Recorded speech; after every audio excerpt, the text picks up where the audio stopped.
మీరెప్పుడైనా నిద్రలో ఉన్నప్పుడు మీ చెస్ట్ పైన ఏదో ఒక ఆకారం కూర్చొని మీ పీక నొక్కినట్లు ఊపిరి ఆడకుండా చేసినట్లు అనిపించిందా?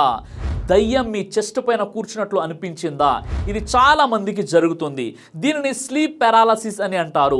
ఆ సమయంలో కాళ్ళు చేతులు ఆడవు, చెస్ట్ అంతా బిగుసుకుపోయినట్లు అనిపిస్తుంది. హెల్ప్ కోసం పిలుద్దామని అరిచినట్లు ఉంటుంది, కానీ మాట బయటికి రాదు. చాలా భయం కూడా వేస్తుంది. ఆ తర్వాత మెలకువ వస్తుంది. ఇది చాలా మందిలో జరుగుతూనే ఉంటుంది. మెడికల్ టర్మినాలజీలో దీనిని స్లీప్ పారాలసిస్ అని అంటారు. ఈ స్లీప్ పారాలసిస్ ఎందుకు వస్తుందంటే సరైన నిద్ర లేకపోవడం వలన, స్ట్రెస్ అండ్ యాంగ్జైటీ ఎక్కువ అవడం వలన, కెఫెన్ కానీ ఆల్కహాల్ కానీ ఎక్కువగా మోతాదులో తీసుకున్నప్పుడు కూడా ఈ ప్రాబ్లం రావచ్చు. వెంటిలేషన్ లేకుండా పడుకున్నప్పుడు, నిండుగా దుప్పటి కప్పుకొని చెస్ట్ పైన చేతులు పెట్టుకొని పడుకున్నప్పుడు కూడా ఈ స్లీప్ పారాలసిస్ వచ్చేటువంటి అవకాశం ఉంటుంది. ఏదైనా సైకాట్రిక్ ప్రాబ్లం ఉన్న వాళ్ళు కూడా ఈ స్లీపింగ్ పారాలసిస్ తరచుగా వస్తూ ఉంటుంది.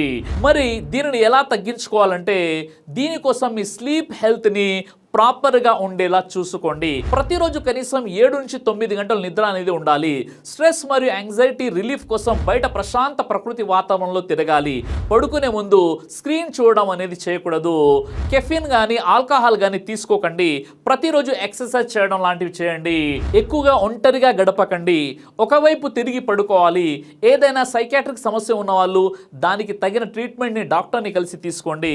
ఇది తెలియని వారు రాత్రి నాకు దయ్యం పట్టింది, జిన్ ఆవహించిందని చెబుతూ మంత్రగాళ్ళ దగ్గరికి వెళ్ళి తావీసులు వేసుకుంటారు. దీనివల్ల ఎలాంటి ప్రయోజనం ఉండదు.